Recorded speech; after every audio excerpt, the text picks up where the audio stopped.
빌립보서 1장 8절로 11절까지의 말씀, 우리 다 같이 한 목소리로 합독하겠습니다. 내가 예수 그리스도의 심장으로 너희 무리를 얼마나 사모하는지 하나님이 내 증인이시니라. 내가 기도하노라. 너희 사랑을 지식과 모든 총명으로 점점 더 풍성하게 하사 너희로 지극히 선한 것을 분별하며 또 진실하여 허물 없이 그리스도의 날까지 이르고 예수 그리스도로 말미암아 의의 열매가 가득하여 하나님의 영광과 찬송이 되기를 원하노라. 아멘. 전성기라는 것이 있습니다. 고구려 때는 광교토대왕 때겠고, 백제는 근초고왕, 신라는 진흥왕 때가 삼국시대 각 나라의 전성기가 아니었나 생각을 합니다. 고려는 8대부터 10대까지의 왕, 현종, 덕종, 정종의 시대가 고려의 전성기라 합니다. 조선시대에도 전성기가 있었겠죠.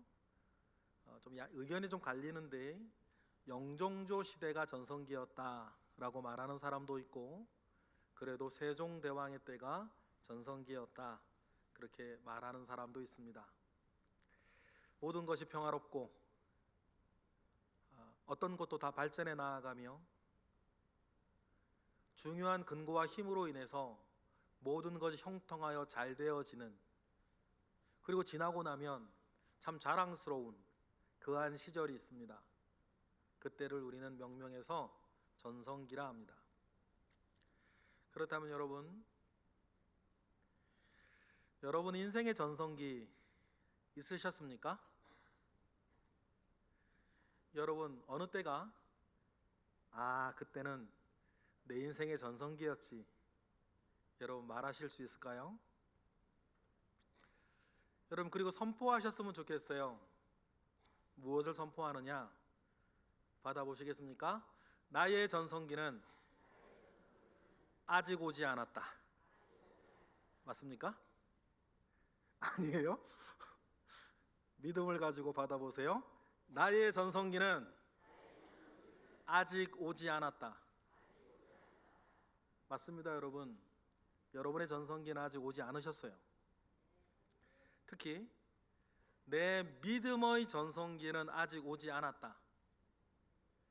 전성기도 전성기를 이루어가는 힘이라는 게 있는데, 우리가 소망하는 건 다른 것이 나의 전성기를 이끄는 힘이 아니라 우리 주 예수 그리스도를 향한 믿음이 모든 것을 이기게 하되 넉넉히 이기게 하여 모든 것이 잘되고 모든 것이 형통하여 나로 말미암아 나도 살고 내 주변의 모든 사람들도 형통하여 잘 되어지는 그 믿음의 전성기가 여러분에게 있을 줄 믿습니다.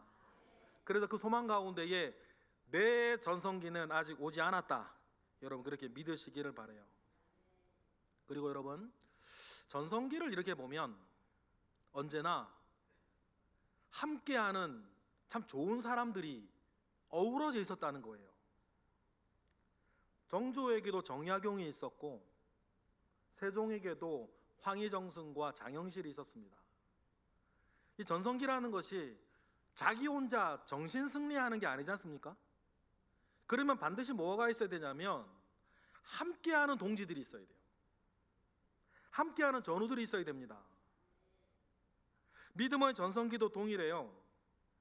함께하는 믿음의 동지들과 더불어서 한 시대에 꽃피어지는 게 믿음의 전성기이기 때문이에요. 바울도 마찬가지입니다. 복음 전파의 전성기를 열었던 바울도 후원하고 중보하는 교회들이 함께 했었기 때문에 가능했어요. 개인적으로 볼 때 노년의 바울이 가장 든든하게 여기던 교회는 에베소 교회였던 것 같아요. 에베소 교회 덕에 바울은 이렇게 말할 수도 있었습니다. 이 지역에 더 이상 내가 할 일이 없고, 맞죠? 에베소 교회 때문에, 에베소 교회 덕분에 그런 말을 할 수 있었거든요. 그리고는 당시에 세상의 땅끝이라고 여겨졌던 서바나, 지금의 스페인 땅까지 마지막 선교 여행 계획을 바울이 세울 수 있었던 것은 에베소 교회가 있었기 때문이에요. 한편 바울이 가장 사랑했던 교회는 빌립보 교회가 아닌가 생각해요. 빌립보 교회는요, 좋을 때나 좋지 않을 때나 바울의 곁을 항상 지켜준 교회였어요. 다른 교회들이 이런저런 이유로 바울의 곁을 다 떠나갈 때에도 작은 교회 빌립보 교회는 바울의 곁을 끝까지 지켜준 교회가 이 빌립보 교회였거든요. 그래서 이렇게까지 바울이 빌립보 교회를 생각합니다. 빌립보서 1장 3절부터 볼까요? 시작. 내가 너희를 생각할 때마다 나의 하나님께 감사하며 간구할 때마다 너희 무리를 위하여 기쁨으로 항상 간구함은 너희가 첫날부터 이제까지 복음을 위한 일에 참여하고 있기 때문이라. 그렇게 생각을 했어요. 빌립보 교회는 늘 바울과 함께하며 바울에게 무엇이 필요한지 세심하게 살펴주던 교회였습니다. 마치 어머니같이 바울을 살피고 바울을 먼저 돕고 나서서 돕는 교회가 빌립보 교회였어요. 이런 일이 있는 거죠. 빌립보서 4장으로 보겠습니다. 시작. 빌립보 사람들아, 너희도 알거니와 복음의 시초에 내가 마게도냐를 떠날 때에 주고받는 내 일에 참여한 교회가 너희 외에 아무도 없었느니라. 데살로니가에 있을 때에도 너희가 한 번뿐 아니라 두 번이나 나의 쓸 것을 보내었도다. 늘 바울이 무엇인가 필요할 때 빌립보 교회는 바울 곁에 있었어요. 빌립보서도 바울이 로마 감옥에 갇히고 황제의 눈밖에 난 것이 너무 위험했었기 때문에 이런저런 이유들로 바울 곁을 다른 교회들, 다른 동역자들이 떠납니다. 바울 곁을 하나하나 떠날 때에 빌립보 교회는 여전히 바울을 잊지 않고 보내준 선교비가 있었어요. 그 선교비를 받고 고마워서 사도 바울이 썼던 편지가 빌립보서거든요. 그러니 우리가 알다시피 빌립보서의 주제가 기쁨인 것은 바울의 믿음이기도 하지만 한결같이 자기 곁을 지켜주는 빌립보 교회에 대한 감사가 한몫이기도 해요. 오늘 본문은 이런 빌립보 교회를 향하여 바울이 드리는 사랑 가득한 기도입니다. 바울이 빌립보 교회를 얼마나 사랑하는지 그리고 좋아하는지 다음과 같이 말할 정도인데 유대인들이 하면 안 되는 표현도 들어있어요. 뭔지 찾아보실래요? 1장 8절 오늘 본문이죠. 시작. 내가 예수 그리스도의 심장으로 너희 무리를 얼마나 사모하는지 하나님이 내 증인이시니라. 심장이 나오고 하나님이 증인이 되신다라고 말하는데 유대인들의 입장에서는 하나님이 내 증인이시다 그런 말을 하면 안 돼요. 왜냐하면 십계명에 여호와의 이름을 망년도에 일컫지 말라라고 할 때 그 핵심 코드가 뭐냐면 하나님의 이름으로 맹세하지 말라는 뜻이거든. 그런데 사도 바울이 그런 말까지 하는 거예요. 하나님이 내 증인이시라고, 내가 너희를 얼마나 사랑하는지 하나님께 맹세한다 그 말을 하는 거예요. 그렇게 말을 해야 할 정도로 사도 바울은 빌립보 교회를 참 사랑했습니다. 참 귀한 교회였어요. 그렇지만 지금 바울은 감옥에 갇혀 있는 것 아닙니까? 빌립보 교회에 어떤 것 해줄 수 있는 처지가 아니에요.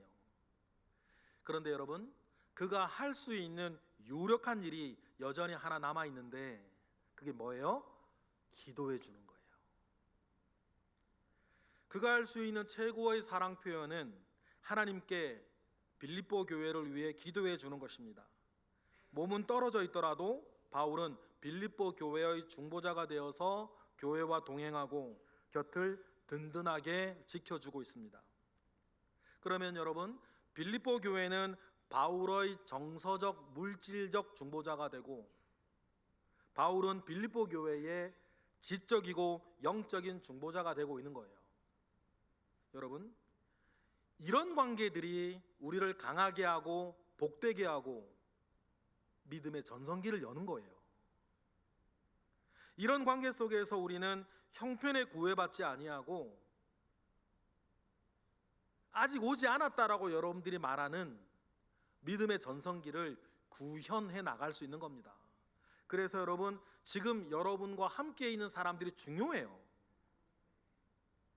그리고 그들을 위해 기도해야 됩니다. 자기 자신을 위한 기도뿐 아니라 특히 여러분 주변에 살고 있는 그 소중한 사람들, 여러분들이 사랑하는 사람들을 위해서 각별히 기도하셔야 돼요. 그리고 특별히 여러분의 옆에, 여러분의 가정 옆에도 이런 기도의 중보자, 살아있는 사람들이 있어야 돼요. 그래야 안전합니다. 그래야 가정이 바르게 지켜져요. 여러분, 가정이 바르게 지켜진다는 것은 그 속의 구성원, 가족 한 사람 한 사람이 안정과 평화 가운데에 살고 있다는 뜻이거든요. 그런데 여러분 보세요. 가족들 한 사람 한 사람을 어떻게 안전하고 평화롭게 여러분 지켜줄 수 있습니까? 가족들 그 모든 사람들을 24시간 따라다니면서 경호하실 수가 없잖아요. 그래서 언제나 그들과 함께 하실 수 있는 하나님께 기도해야 된다는 거예요. 여러분, 이것이 믿음의 전성기를 여는 사람, 여는 가정의 초석 같은 내용이거든요. 가정의 전성기를 논하려면 먼저 여러분 우선돼야 되는 게 있는데, 영적으로나 육적으로나 윤리적으로나 사회적으로 여러분 가족들이 지켜져야 되는 것 아닙니까? 세상의 악에서 지켜져야 되고 자기의 죄와 어리석음에서 지켜져야 돼요. 여러분, 우리 가족은, 우리 자식은 착해요, 뭐 이렇다고 안심하시면 안 돼요. 누가 안 착해? 누가 안 착해? 쟤는 원래는 착한데 친구를 잘못 만나가지고. 그 친구 부모도 그런 얘기 할걸? 누가 안 착하냐고. 자칫 그런 마음 가운데 있으면요, 이거 안심이 아니라 방심이 돼요. 왜냐하면 여러분, 사람에게는 누구나 다양한 모습이 있기 때문이에요. 그렇지 않아요? 누구에게는 한없이 좋은 사람인데 다른 사람에게는 폭력적일 수 있어요. 여러분, 우리에게는 사랑과 미움이 동시에 있습니다. 선과 악이 뒤섞여 있어요. 한 사람 안에. 한 사람 안에 숭고한 헌신과 탐욕스러운 욕망이 여러분 동시에 있지 않습니까? 그러니 관건이 뭡니까? 그 중에서 무엇이 주도권을 잡고 그 사람을 이끌어 가느냐가 문제인 거예요. 사람은 누구나 흔들릴 수 있고 시험에 들 수 있고 죄를 지을 수도 있지만, 반대로 굳건히 서서 자기도 지키고 주변 사람을 지켜낼 수도 있어요. 의를 행하며 하나님의 뜻을 행하기도 합니다. 여러분, 사람은 누구나 그래요. 이럴 수도 있고 저럴 수도 있어요. 그러니까 누가 중요해요? 그 곁을 지켜주는 사람이 중요하다니까. 그 곁을 지켜 중심을 지키고 있는 사람이 그 곁에 있는 게 중요해요. 기도로 곁을 지켜주는 좋은 중보자는 여러분 누구에게나 있어야 됩니다. 이스라엘에게 모세가 있었던 것처럼 애굽을 탈출한 이스라엘도 다양한 모습이 그들 속에 들어 있었습니다. 그들은 기회가 되면 하나님께 영광을 돌리고 성막을 짓는 데에 차고 넘치도록 예물을 가져와서 모세가 이제 좀 그만 가져오라고 만류할 수도 있었고, 그런 사람들이었고 그런 헌신적인 사람들이었어요. 그러나 반면에 물이 없거나 음식이 없으면 언제든지 반항하고 원망할 수 있는 사람들이 이스라엘 사람들 아니었습니까? 믿음을 가지고 출애굽을 했는데 홍해가 떡하니 가로막고 뒤에는 바로가 쫓아오면 그들은 막 언제든지 요동칠 수 있는 사람들이었어요. 출애굽기 14장 보실까요? 11절 시작. 그들이 또 모세에게 이르되 애굽에 매장지가 없어서 당신이 우리를 이끌어내어 이 광야에서 죽게 하느냐? 어찌하여 당신이 우리를 애굽에서 이끌어내어 우리에게 이같이 하느냐? 우리가 애굽에서 당신에게 이른 말이 이것이 아니냐? 이르기를 우리를 내버려 두라. 우리는 애굽 사람을 섬길 것이라 하지 아니하더냐? 애굽 사람을 섬기는 것이 광야에서 죽는 것보다 낫겠노라고. 자기 다급해지면 이렇게 말들을 쏟아낼 수 있는 사람들이었어요. 여러분, 이런 사람들이 출애굽을 방금 한 사람들 아닙니까? 하나님의 10가지 기적을 보고 하나님께 영광을 올리던 사람들이었어요. 그런 고백을 했던 사람들이라고는 상상하기 어려운 반응들이 홍해 앞에서 했었던 것 아닙니까? 사실 이들뿐 아니라 좀 전에 말씀드렸던 것처럼 사람들이 그래요. 그런데요, 중요한 게 뭐라고요? 그런 변화무쌍한 변덕스러운 사람들 옆에 그들 속에도 누군가는 한결같이 자리를 지키고 중심을 지키고 그들 곁을 지켜주는 사람이 있어야 된다는 거예요. 불신앙과 분노로 들끓고 있는 이스라엘 가운데에 중심을 잡고 있는 한 사람이 있었습니다. 누굽니까? 모세였단 말이에요. 그래서 모세가 존귀한 사람이에요. 모두가 흔들릴 때 이스라엘 전성기의 종자씨와 같은 모세가 홍해 앞에서 중심 잡고 뭐라 그럽니까? 읽어보실까요? 13절 시작. 모세가 백성에게 이르되 너희는 두려워하지 말고 가만히 서서 여호와께서 오늘 너희를 위하여 행하시는 구원을 보라. 너희가 오늘 본 애굽 사람을 영원히 다시 보지 아니할 것이다. 여러분, 이렇게 말하여서 이스라엘로 하여금 지금의 위급한 순간들을 견디게 하고 이기게 하는 그 사람이 이스라엘에 있는 게 복 아닙니까? 그럼 이 복이 여러분에게 있어야겠죠? 이 사람이 여러분 가정에도 있어야 돼요. 우리 교회에도 있어야 되고, 여러분에게도 모세 같은 사람이 여러분의 곁을 지키는 것이 필요해요. 그리고 기왕이면 내가 그 사람이 되겠다 마음 먹고 은혜를 구해야 하지 않겠습니까? 여러분의 가정을 생각하면 여러분의 가족을 누구에게 맡기시겠어요? 여러분이 되어야 되지 않겠습니까? 그리고 하나님께서는 오늘 여러분에게 이러한 도전을 주세요.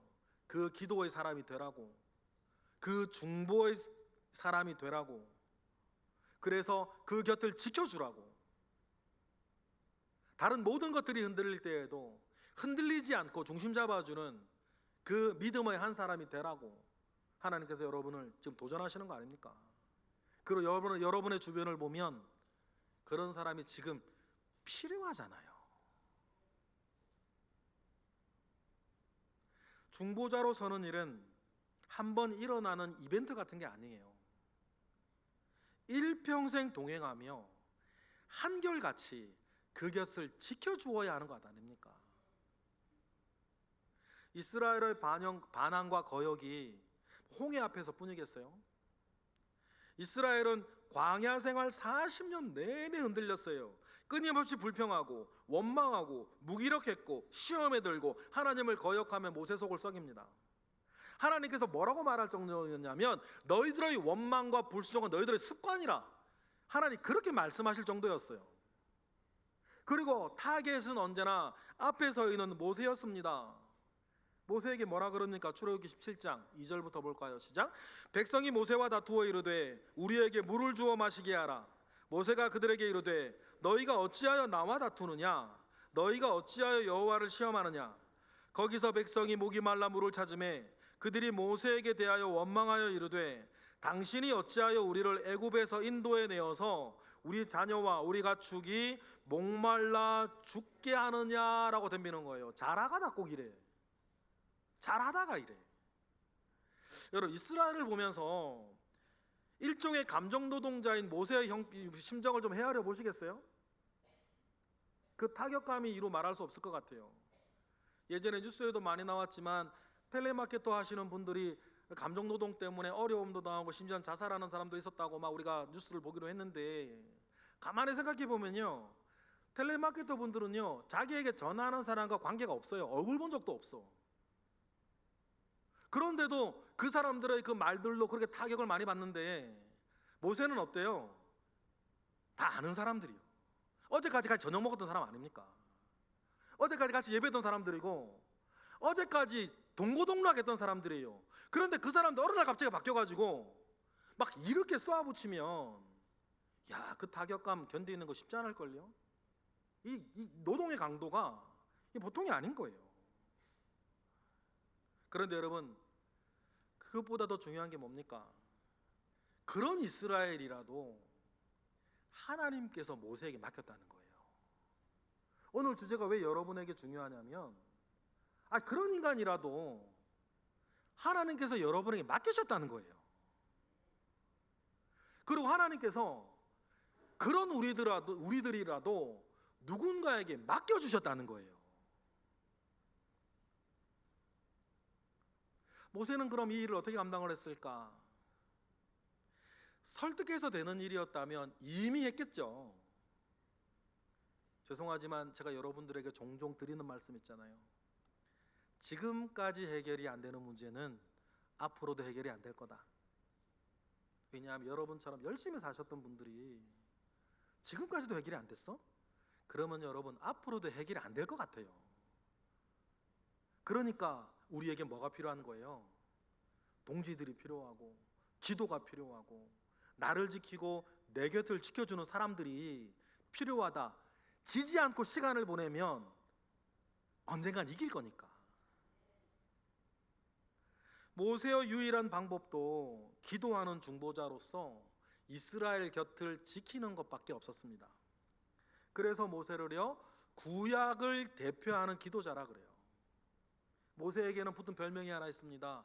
중간에 서 있는 사람이에요. 중간에 서 있는 사람 입장 참 힘들어요. 이쪽에서 이 말하고 저쪽에서 저 말할 때 중간에 사람은 언제나 힘들죠. 그런데 여러분, 우리들도요, 때때로는 모세처럼 중간에 서 있어야 될 때가 있어요. 이러지도 못하고 저러지도 못하고 중간에 서 있어야 될 때가 여러분에게도 참 많이 있지 않습니까? 얼마 전 가족 문제로 제게 전화를 주셨던 분이 계신데, 통화하면서 얼마나 그 가슴이 아플까 마음이 숙연해졌어요. 은혜 아래 잘하던 남편이 갑자기 작은데 흔들려가지고 시험에 들어버려. 그래서 이런저런 얘기 막 쏟아내고 있으면 중간에 그분은 어떻게 하는 거예요? 지금 어떻게 해야 돼요? 다른 분은 자녀의 일로 중간에 끼어서 이러지도 못하고 저러지도 못하고 계시고, 어떤 분은 형제들 사이의 문제로 중간에 껴가지고 이러지도 못하고 저러지도 못하고 난감한 분도 계셔요. 여러분, 자기 힘으로 해결할 수 있었으면 이미 해결했을 거 아닙니까? 근데 중간에 껴있다는 건 뭐예요? 해결할 힘이 없어. 해결할 방법도 없고.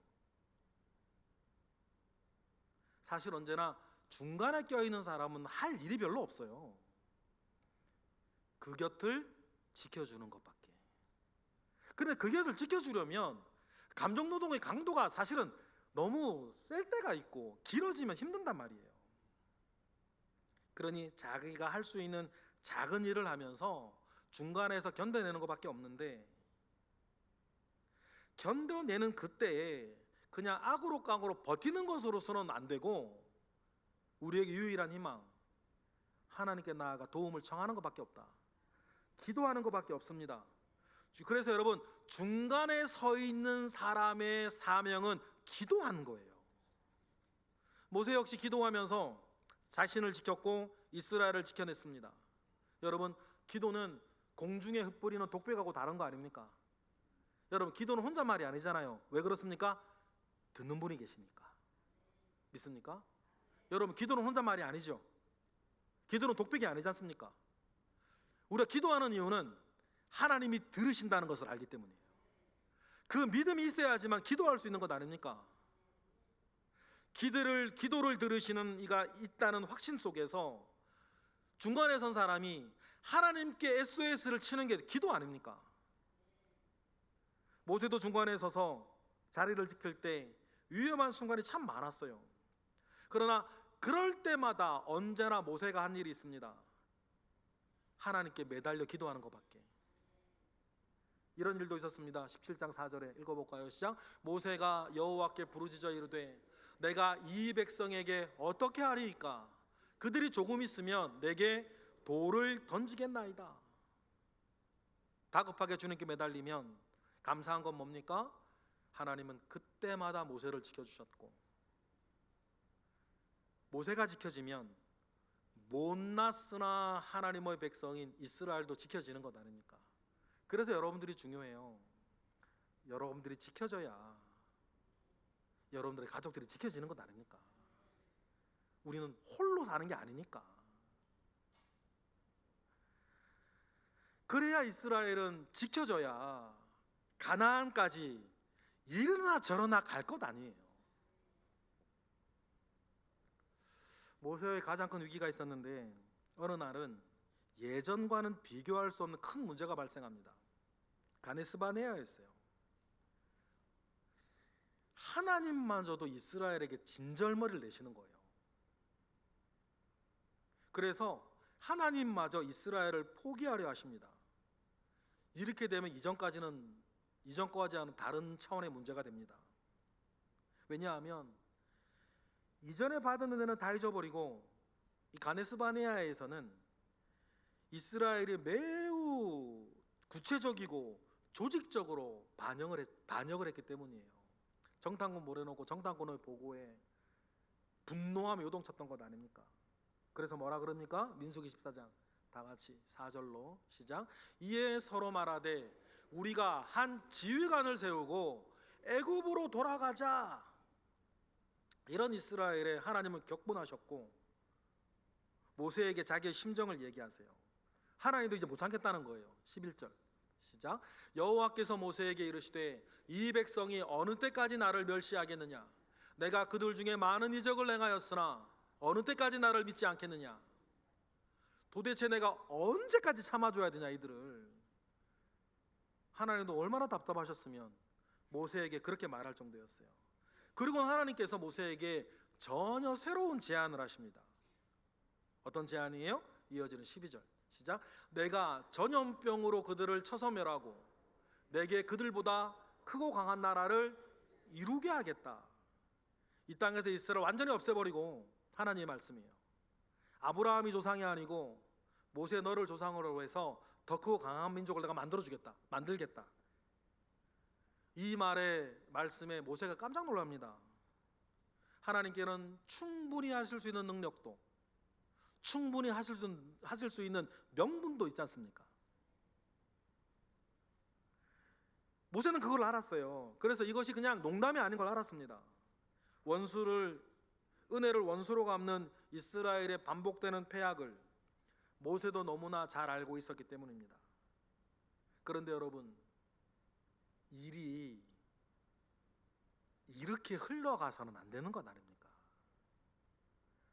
중간에 선 모세는 그러면 어떻게 해야 됩니까? 여러분도 아실 거예요. 치열하게 싸우는 두 사람 사이에 끼어가지고 이 편도 못 들고 저 편도 못 들고 이러지도 못하고 저러지도 못하는 때를 이해하실 거예요. 그런데 여기에서 모세는 한편은 전능하신 하나님이고 한편은 노여움에 가득한 이스라엘이야. 여러분, 모세가 뭘 할 수 있습니까? 여기서 다시, 모세는 뭘 해야 됩니까? 여러분들은 이러지도 못하고 저러지도 못할 때 여러분은 무엇을 하셔야 됩니까? 여러분, 기도밖에 없는 거예요. 기도밖에 없는 겁니다. 이럴 수도 저럴 수도 없는 때에는 여러분 기도하셔야 돼요. 억지로 버티는 것으로는 안 됩니다. 여러분, 다시 한번, 이럴 수도 없고 저럴 수도 없으면 더더욱 기도하셔야 되는 거예요. 결코 포기할 수 없는 누군가를 위해, 절대 포기해서는 안 되는 무엇인가를 위해 여러분 기도해야 될 때가 있어요. 모세가 그래야겠죠. 모세가 또다시 하나님 앞에 넙죽 엎드려 절합니다. 빌어요. 이러한 때에도 여러분 믿으세요? 믿을 것은 하나님밖에 없지 않습니까? 맞습니까? 모세가 어떻게 합니까? 19절 구하옵나니 주의 인자의 광대하심을 따라 이 백성의 죄악을 사하시되 애굽에서부터 지금까지 이 백성을 사하신 것 같이 사하여 주옵소서. 모세가 하나님께 넙죽 엎드려 기도하고 빌어요. 여러분, 이때 중요한 요점은 하나님이 또 왜 그러셨을까? 하나님 진심이셨을까? 저 모르겠어요. 근데 하나님께 농담하실 일은 없고, 모세가 그렇게 하시죠. 그렇게 됐을런지도 몰라. 그런데 여러분, 중간에 선자가 있고 절대로 포기할 수 없다고 나서는 자가 있을 때, 그리고 그가 하나님 앞에 넙죽 엎드려 절할 때 중요한 건 뭐예요? 하나님께서는 자기 앞에 나와 기도하는 그 사람을 존중하신다는 거예요. 그를 무시하지 않으세요. 자기의 뜻이 그렇게 정해졌다 손 하더라도, 이래서 하나님이 참 귀하신 분 아닙니까? 자기 뜻을 바꾸어서라도 자기 앞에 나와 넙죽 기도하는 기도자를 주님은 세워주시는 것 아닙니까? 그래서 모세의 기도에 하나님께서 오래 걸리지도 않아요. 다음과 같이 기도하십니다. 죽을 자 살려주겠다는 거예요. 20절 시작. 여호와께서 이르시되 내가 내 말대로 사하노라. 할렐루야. 여러분, 이것이 기도하는 사람을 대하시는 하나님의 마음인 거예요. 하나님은 기도자, 특별히 중보기도자를 존중하십니다. 절대 그를 외면하지 않으세요. 내가 내 말대로 사하노라. 이 한마디에 이스라엘은 살아나는 것 아닙니까? 그리고 하나님의 인내는 계속될 겁니다. 살아남은 이스라엘은 시간이 흘러 믿음의 전성기를 맞이할 겁니다. 모세의 뒤를 이은 여호수아가 그 빛나는 역사를 완성할 거니까 그때까지 이스라엘은 살아남아야 되거든요. 가나안까지 가야 된단 말이에요. 그러면 그 일을 이루어낸 이 믿음의 전성기의 종자씨 같은 사람은 누구였다? 모세였고, 모세의 기도였다는 것을 기억하세요. 이것이 중보기도자의 힘이자 중보자를 둔 이스라엘 그 사람들의 복이었던 것입니다. 여러분, 이것이 기도하는 중보자를 옆에 둔 사람이 가진 복 아닙니까? 그리고 여러분에게 도전하는 두 가지, 여러분 곁에 이런 사람이 있어야만 됩니다. 그리고 여러분이 누군가에게 이런 사람이 되어져야 된다. 다시 바울에게로 돌아와 보십시다. 바울과 빌립보 교회는 서로에게 든든한 중보자가 되고 있었어요. 그래서 서로가 서로를 지켜줍니다. 여러분, 이것이 우리 교회와 여러분의 관계여야 돼요. 이것이 여러분 가족들의 관계여야 된단 말이에요. 바울은 갇혔고 빌립보 교회는 걱정합니다. 영적으로 바울이 빌립보 교회의 아버지 같고, 육적으로는 빌립보 교회가 바울을 돌보는 어머니 같아요. 서로가 서로에게 참 좋은 중보자가 되고 있습니다. 그런데요, 이들이 함께하니 빌립보 교회도 사도 바울도 지금 자기의 처지와는 상관없이 믿음의 전성기를 살아요. 바울은 감옥에서도 제국의 꽃 로마에서 다음과 같이 복음을 전하고 있다고 말을 합니다.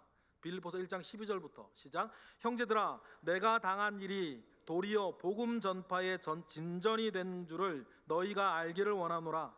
이러므로 나의 매임이 그리스도 안에서 모든 시위대 안과 그 밖의 모든 사람에게 나타났으니 형제 중 다수가 나의 매임으로 말미암아 주 안에서 신뢰함으로 겁없이 하나님의 말씀을 더욱 담대하게 전하게 되었느니라. 이런 관계 속에 바울이 자기를 지켜요. 빌립보 교회가 있으니까. 이런 관계 안에 빌립보 교회가 낙심하지 않습니다. 바울이 자기를 지키고 있으니까. 그리고 서로가 서로를 기도하고 서로가 서로를 격려합니다. 그리고 바울이 뭐라 그러는 거예요? 괜찮다. 나는 이 시위대 안 감옥에서 복음을 전하고 있고, 내가 감옥에 갇혔다 그러니까 아이고 바울 없어서 어떡하냐, 도전받은 사람들이 더 열심히 감옥 밖에서 복음을 전하고 있지 않냐. 여러분, 이러면서 복음 전파의 전성기가 열렸던 거예요. 바울은 비록 하나의 미랄처럼 로마 감옥에서 썩어진다 할지라도.